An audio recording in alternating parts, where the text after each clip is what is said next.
வணக்கம் நண்பர்களே, எல்லாரும் நலமாக இருக்கீங்களா? நண்பர்களே, இந்த பதிவில் நம்ம பார்க்கக்கூடியது தனுசு ராசியில் பிறந்த நண்பர்களுடைய வாழ்க்கையிலையும் வாழ்வாதாரத்திலையும் வரக்கூடிய பிப்ரவரி மாதத்தில் இந்த பிரபஞ்சம் என்னென்ன மாற்றங்களை தரப்போகுதுன்றதை பற்றி தானுங்க முழுமையாக பார்க்க போகிறோம் இந்த காணொலியில். பிப்ரவரி மாதம் 1ஆம் தேதி வியாழக்கிழமை அதிகாலை. வியாழக்கிழமைன்றது தனுசு ராசியாதிபதி குரு பகவானுடைய நாள், குருவாரம் சொல்லுவாங்க. அப்பேற்பட்ட குருவாரன் சொல்லக்கூடிய வியாழக்கிழமையில தான் இந்த மாதம் பிறக்கப்படுது. அஸ்தம் நட்சத்திரன் சொல்லக்கூடிய தன்வந்திரி கடவுள் பிறந்த நட்சத்திரத்தில் 4வது பாதத்தில் 175 டிகிரி கன்னியா ராசி தனுசு லக்னத்தில் சந்திர திசையில் சூரிய பகவானுடைய புத்தியில் தான் இந்த மாதம் பிறக்குது. அப்போது பிப்ரவரி மாதம் எந்த அளவுக்கு சாதகமாக இருக்கும் தனுசு ராசி நண்பர்களுக்கு? தனுசு ராசியில் பிறந்த நண்பர்கள் திருமணமாகி 10 வருஷம் ஆகுதுங்க, 12 வருஷம் ஆகுதுங்க, 6 வருஷம் ஆகுதுங்க, புத்திர செல்வம் இல்லை, குழந்தை பாக்கியம் இல்லை, பார்க்காத வைத்தியம் இல்லைங்க, பண்ணாத பரிகாரம் கிடையாது, போகாத கோவில் குளம் கிடையாது, இது வரைக்கும் எங்களுக்கு நல்லது நடக்கலை, ஊரில் ஒரு ஜோதிடரை இல்லைங்க, எல்லா ஜோசியர்கிட்டையும் நாங்கள் ஜாதகம் பார்த்துருக்குறோங்க, ஒருத்தர் சொன்னது கூட எங்களுக்கு பலிக்கலை, எங்களுக்கு ஒரு புத்திர செல்வம் வரலையேன்ற ஒரு ஆதங்கத்தில் இருக்கிற தனுசு ராசி நண்பர்களுக்கு பிப்ரவரி மாதம் 1ஆம் தேதி 2ஆம் தேதி 3ஆம் தேதி 4, 5 இந்த 5 நாட்களில் 100% புத்திர வளர்ச்சி பெருகும். அதில் எவ்விதமான மாற்று கருத்தும் கிடையாது. என்ன சார் ஆதாரம்? உங்களுடைய ராசியாதிபதி ராசிக்கு 5வது பாவகத்தில், 5வது பாவகத்துக்கு அதிபதி உங்களுடைய ராசியிலே, உங்கள் ராசிக்கு 5வது பாவகம்ன்றது புத்திரஸ்தானம். புத்திரஸ்தானாதிபதி உங்கள் ராசியில் இருக்கும்போது உங்கள் ராசியாதிபதி தான் புத்திரக்காரகன். அப்போது புத்திரக்காரகன் புத்திரஸ்தானத்தில் இருந்து புத்திரஸ்தானாதிபதி உங்களுடைய ராசியில் வரும் பொழுது 9வது பார்வையாக பார்க்குறார். இந்த தருணத்தால் 100% புத்திர செல்வம் பெருகும். நீங்கள் கேட்கலாம், சார் செவ்வாய் இன்றைக்கி மாறல சார், ஒரு மாதத்துக்கு முன்னாடியே தனுசு ராசியில் வந்துட்டார் சார், இப்போ போய் குழந்தை பாக்கியமே சொல்கிறீங்களே சார், ஒரு மாதமே எனக்கு நடக்கலை, இப்போ போய் நடக்க போகுதானா? பிப்ரவரி மாத தொடக்கத்தில் செவ்வாய் போராடம் நட்சத்திரம் அப்படின்னு சொல்லக்கூடிய சுக்கிர பகவானுடைய நட்சத்திரத்திலேருந்து சூரிய பகவானுடைய நட்சத்திரத்துக்கு வரார். உத்திராடம் நட்சத்திரம் நம்ம சொல்லுவோம் இல்லைங்களா, விநாயகர் பிறந்த நட்சத்திரம். விநாயகர் பிறந்த நட்சத்திரமான அந்த சூரிய பகவான், உத்திராட நட்சத்திரன்றது சூரியன் பகவானுடைய நட்சத்திரம், விநாயகர் பிறந்த நட்சத்திரம் அதுதான்.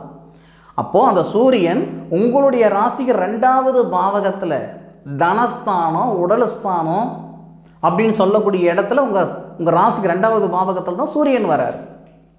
அப்போ அந்த தருணம் உடம்பில் இருக்கிற நோய் நொடிகளை சரிப்படுத்தும். அதாவது ஆண்களுக்கு இருக்கக்கூடிய தொந்தரவாக இருக்கட்டும், பெண்களுக்கு இருக்கிற தொந்தரவாக இருக்கட்டும், அந்த தொந்தரவு தான் புத்திர செல்வத்தில் பாதிப்பு இருக்குதுன்னா 2வது பாவகத்துக்கு வரக்கூடிய சூரிய பகவான் 100% அது சரிப்படுத்திடும். சார் நேரம் நல்லா இருந்தால் போதுமா சார், மருந்து மாத்திரைலாம் வேண்டாமா, மருந்து மாத்திரை சாப்பிட்டு நமக்கு வியாதி சரியாகலை அப்படின்ற பட்சத்தில் இதுக்கு மேற்கொண்டு கடவுள் தான் துணை அப்படின்னு சொல்கிறதெல்லாம் நம்ம கேட்டிருக்கிறோம் இல்லை? 6 வருஷம்தான் இவர் உசுரோடு இருப்பார், 6 மாதம் தான் இவர் உசுரோடு இருப்பார், அதுக்கு மேலே இவர் இருக்க மாட்டாருன்னு சொன்னவங்கெல்லாம் 10 வருஷம் 20 வருஷம் வாழ்ந்ததை நம்ம பார்த்துருக்கோம் இல்லை? இனிமேல் எந்த தொந்தரவும் கிடையாது, நல்லா இருப்பாங்கன்னு சொல்லி 3 மாதத்தில் அவர் போய் சேர்ந்ததை நம்ம பார்த்துருக்கோம் இல்லை? இந்த பிரபஞ்சத்துக்கு மீறிய ஒரு சக்தி கிடையாதுங்க. உங்களுடைய ராசிக்கு 2வது பாவகத்தில் உடலஸ்தானத்தில் சூரிய பகவான் சிவன் தன்னுடைய சுய நட்சத்திரத்தில், தன்னுடைய சுய நட்சத்திரம்னா சூரிய பகவானுடைய நட்சத்திரத்தில் புத்திரஸ்தானாதிபதி வரும் பொழுது, புத்திரக்காரகனுடைய பார்வை புத்திரஸ்தானாதிபதி மேலே படும் பொழுது 100% புத்திர வளர்ச்சி பெருகும். நார்மலாக குழந்தை பாக்கியம் கொடுக்குதோ அல்லது மருத்துவ ரீதியாக குழந்தை பாக்கியம் கொடுக்குதோ இது அப்பாற்பட்ட விஷயம். ஆனால் உறுதியாக இந்த பிரபஞ்சம் ஏதோ ஒரு வகையில் புத்திர செல்வம் பெறுகிறதுக்கான சந்தர்ப்பத்தை தனுசு ராசி நண்பர்களுக்கு ஏற்படுத்தும். அதுபோக பூர்வீக சொத்தில் இருக்கிற சங்கடங்கள் சரிப்படுத்துமா? நிச்சயமாக சரிப்படுத்தும். எப்பன்னா பிப்ரவரி மாதம் 5ஆம் தேதியிலிருந்து பிப்ரவரி மாதம் 29 தேதி வரை அதுக்கான வேலைகளை நீங்கள் பார்க்கலாம். செவ்வாய் அப்படின்றவர் பூமிகாரகர். பிப்ரவரி மாதம் 5ஆம் தேதி உங்கள் ராசிக்கு 2வது பாவகத்தில் சூரிய பகவானோட சேர்ந்து செவ்வாய் உச்சமாவார். யாருடைய சாரத்தில் இருப்பார் செவ்வானா? சூரிய பகவானுடைய சாரத்தில். சூரிய பகவான் யாருடைய சாரத்தில் இருப்பார்னா செவ்வாவுடைய சாரத்தில். உங்கள் ராசிக்கு 2வது பாவகன் சொல்லக்கூடிய மகரத்தில் சூரியன் அவர் பகையாகவே இருக்கட்டும், செவ்வாவுடைய நட்சத்திரத்தில் இருப்பார். அவிட்டம் நட்சத்திரத்து முதல் பாதத்தில் இருப்பார். அதே இடத்துல செவ்வாய் பூமிகாரகன் வராரு. உத்திராடம் நட்சத்திரத்தில் 2வது பாதத்தில் இருப்பார். ஸோ இது என்ன பண்ண போகுது அப்படின்னா, சூரிய மங்கள யோகம் அப்படின்ற ஒரு யோகம் ஏற்படுத்தும். பூர்வீக சொத்தில் இருக்கிற சங்கடங்களை சரிப்படுத்தும். தாத்தா சொத்து எனக்கு வரலைங்க, அப்பன் சொத்து எனக்கு வரல, பூர்வீக சொத்தை விட்டுடுங்க, என் அப்பன் சொத்து எனக்கு வரல, மண் மனையில் இருக்கிற சங்கடங்கள் எல்லாமே சரிப்படுத்துறதுக்கு உண்டான தருணமாக பிப்ரவரி மாதம் 5ஆம் தேதியிலிருந்து பிப்ரவரி மாதம் 29 தேதி வரைக்கும் இருக்குன்னு சொன்னாலும் ரொம்ப நிறைவாக இருக்கக்கூடிய நேரம் பிப்ரவரி மாதம் 5ஆம் தேதியிலிருந்து பிப்ரவரி மாதம் 13ஆம் தேதி வரை சூரிய மங்கள யோகம். தனுசு ராசி நண்பர்களுக்கு 2வது பாவகத்தில் சூரியனும் செவ்வாவும் இருக்கக்கூடிய தருணம் தான். எத்தனை நாள்? 8 நாள். நல்லது நடக்கிறதுக்கு 8 நாள் கூட தேவையில்லைங்க, ஒரு நாள் போதுமானது. நான் வாங்கின சொத்தில் பிரச்சனை இருக்குது, இல்லை கொடுத்த சொத்தில் பிரச்சனை இருக்குது, எது மண் மனை சம்மந்தப்பட்ட தொந்தரவா, அந்த தொந்தரவு இந்த நேரத்தில் சரியாகும். அதுபோக இன்றைக்கி இருக்கிற நண்பர்கள் சொந்தமாக வீடு வாசல் வாங்கணும்னா அதுக்கு ஒரே ஒரு பாதை இஎம்ஐ. அப்படி தான் ஓடிக்கிட்டு இருக்குது. 120% காசு பணம் போட்டு வாங்குறவங்களுக்கு இருக்க தான் செய்கிறாங்க. ஆனால் 80% நண்பர்கள் பேங்க்கில் லோன் போட்டு ஒரு இஎம்ஐயில் தான் வீடு வாசல் வாங்குறவங்களா இருக்காங்க. அப்படி நாம் வாங்கியும் வாங்கின அந்த சொத்தில் பேங்க்குக்கு நமக்கு ஏதாவது ஒரு சங்கடங்கள் இருந்துக்கிட்டு இருக்குதுங்க அப்படின்னாலும் அந்த மாதிரி சங்கடங்கள் எல்லாமே சட்ட ரீதியாக இருக்கிற சங்கடங்கள் கூட இந்த நேரத்தில் சரியாகிறதுக்கு வாய்ப்புகள் உண்டு. பிப்ரவரி மாதம் 5ஆம் தேதியிலிருந்து பிப்ரவரி மாதம் 13ஆம் தேதி வரை சட்ட ரீதியாக இருக்கிற சங்கடங்களோ மண்மனை ரீதியாக இருக்கிற சங்கடங்களோ சத்தியமாக சரியாகும். அதுக்கான முயற்சிகள் எடுத்து பாருங்கள். காசு பணம் வாங்கிட்டு உங்களுக்கு நான் ஜோசிய பலன் சொல்லலையே, நான் சொல்கிற பலன்கள் உங்களுக்கு நடக்கணும்னு விதி இருந்தால் மாறவா போகுது? செய்து பாருங்கள், நடக்கும். அதுபோக பிப்ரவரி மாதம் 11ஆம் தேதி இன்னொரு மாற்றம் வருதுங்க. அது என்ன சார் 11ஆம் தேதி இன்னொரு மாற்றம் வர்றதுக்கு என்ன சார் காரணம் அப்படின்னா, சுக்கிர பகவான் அப்படின்றவர் உங்கள் ராசிக்கு 11வது பாவகத்துக்கு அதிபதி. நமக்கு நல்லது பண்ணுவாரா? ஒரு காலம் நல்லது பண்ண மாட்டார். 2வது பாவகத்தில் இருந்தவர் 3வது பாவகத்துக்கு போகிறார். அதாவது மகரத்துக்கு வரார். அந்த மகரத்துக்கு வரும் பொழுது செவ்வாவோட சேருவார் சுக்கிர பகவான். ஆண்கள் ஜாதகத்தில் இது அதாவது நம்ம தனுசு ராசி நண்பர்களுக்கு மட்டும் சொல்லலைங்க, மேசத்துலேருந்து மீன வரைக்கும் ஆண்களாக இருந்தால் சுக்கிரன் தான் திருமணக்காரகன், செவ்வாய் பெண்களுக்கு திருமணக்காரகன். அப்போது 5ஆம் தேதி செவ்வாய் உங்கள் ராசிக்கு 2ல், 11ஆம் தேதி சுக்கிரன் உங்கள் ராசிக்கு 2ல். அப்போது 2வது பாவகத்தில் வரக்கூடிய அந்த செவ்வாயும் சுக்கிரனும் இந்த அமைப்பு இந்த திருமணத்தில் இருக்கிற தடைகளை சரிப்படுத்தும். திருமணத்தில் 10 வருஷமாக 15 வருஷமாக நாங்கள் பார்த்துக்கிட்டு இருக்கிறோம், வரன் செட் ஆகலைன்னு நினைக்கக்கூடிய ஆணாக இருந்தாலும் சரி பெண்ணாக இருந்தாலும் சரி பிப்ரவரி மாதம் 11 தேதிக்கு மேற்கொண்டு முயற்சி பண்ணி பார்த்திங்கன்னா கண்டிப்பாக சங்கடங்கள் சரியாகும். திருமணம் ஒரு புறம் இருந்தாலும் ஆசாசியாக திருமணம் பண்ணணுங்க, அம்மி மிதித்து அருந்ததி பார்த்து ஊர் உலகத்தை கூப்பிட்டு பரிசம் போட்டு பந்தலை போட்டு பத்திரிக்கை அடித்து கல்யாணம் பண்ணணுங்க. ஆசை 30 நாள் மோகம் 60 நாள்ன்ற மாதிரி ஆகிப்போச்சு.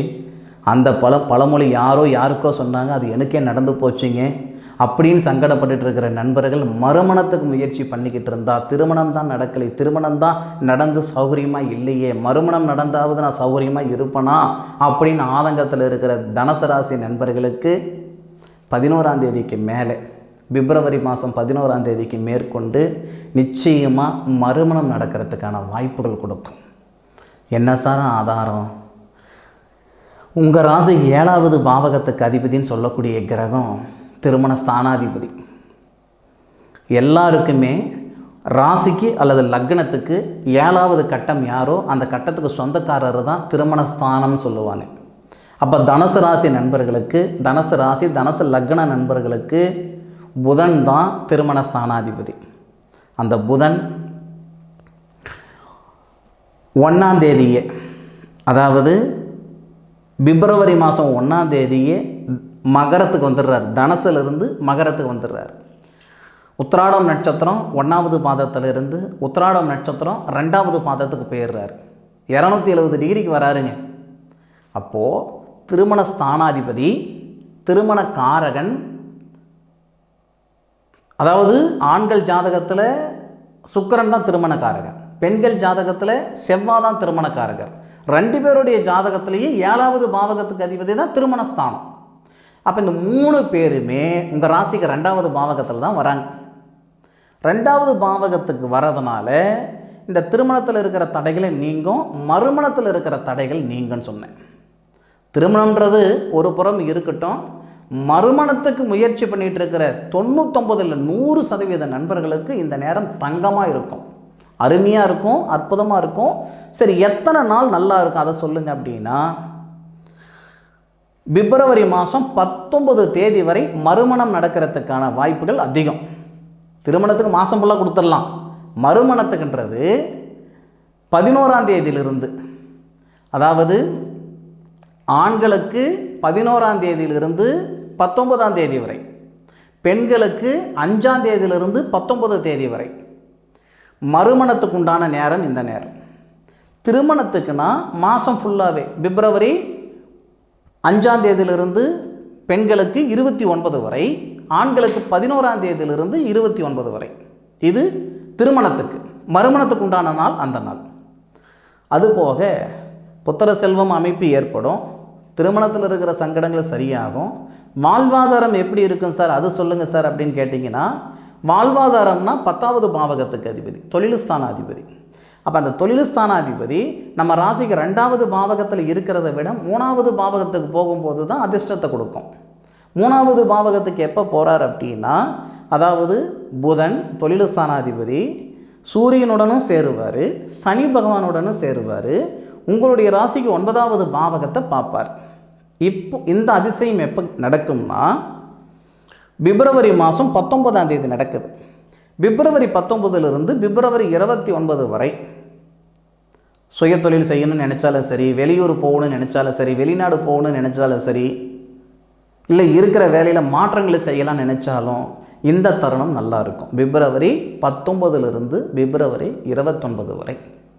வராத பணம் வந்து சேருமா சார்? சூரிய மங்கள யோகம் ஃபஸ்ட்டே உங்களுக்கு இருக்கே, 5ஆம் தேதியிலிருந்து 13ஆம் தேதி வரைக்கும் சூரிய மங்கள யோகம் இருக்குது. அந்த தருணத்தில் நம்ம காசு பணம் கொடுத்துட்டோம், அது வந்து சேரலை, அதுக்காக எவ்வளையோ கஷ்டப்படுறோம், ஆனால் வந்து சேரலையேன்னா இந்த தருணம் அதுக்கு நீங்கள் பயன்படுத்திக்கிடலாம். இந்த நேரத்தில் நீங்கள் கேட்குறதுன மூலமாக, அதுக்கு உண்டான ஸ்டெப் எடுக்கிறதுன மூலமாக நீங்கள் கொடுத்த பணம் வந்து சேர்றதுக்கான வாய்ப்புகளை ஏற்படுத்தும் இந்த பிரபஞ்சம். ஆக எல்லாருக்கும் எல்லா விதமான வளர்ச்சியும் இந்த பிரபஞ்சம் எல்லா நேரத்துலையும் கொடுத்தாலும் நம்மளுடைய கிரக நிலைகள் சௌகரியமாக இருந்தால் தான் அதை நம்ம அனுபவிச்சுக்க முடியும், அதை நம்ம பயன்படுத்திக்க முடியும். தனுசு ராசி நண்பர்களுக்கு வரக்கூடிய பிப்ரவரி மாதம் ஒவ்வொரு தருணத்துலையும் ஒவ்வொரு பலன்கள் வரும்னு சொல்லியிருக்கிறேனுங்க, அனுபவித்து சொல்லுங்கள். ஆனாலும் இது முழுக்க முழுக்க நம்ம மாத பலன்கள் தான் நம்ம சொல்லியிருக்கிறோமே தவிர யாருடைய சுய ஜாதகத்தை கணிச்சு கணக்கு போட்டு நான் சொல்லலைங்க. ஆனாலும் கிட்டத்தட்ட 60-70% நடக்கிறதுக்கு வாய்ப்பு இருக்குதுங்க, அனுபவித்து சொல்லுங்கள். அதுபோக உங்களுடைய சுய ஜாதகத்துக்கு முக்கியத்துவம் கொடுங்க. உங்களுக்கு என்ன திசை நடக்குது, என்ன புத்தி நடக்குதுன்றது தெரியாது இல்லைங்களா, ஜாதகம் பார்த்தா தானே தெரியும். அப்படி உங்களுடைய திசா பலன் அறிஞ்சு பலன்கள் பார்த்துக்கலாம். என்னுடைய காணொலியை முழுமையாக பார்த்ததுக்கு மனசில் இருந்த மனமார்ந்த நன்றிகளை சொல்லிக்கிட்டு மீண்டும் அடுத்த ஒரு அற்புதமான தருணத்தில் உங்கள் அனைவரையும் சந்திக்கும் வரை உங்களிடமிருந்து விடைபெறுவது உங்கள் வீட்டு ஜோதிட நண்பனான மா காளிதாஸ் மணிகண்டன். திருச்சிற்றம்பலம். வாழ்க வையகம், வாழ்க வளமுடன்.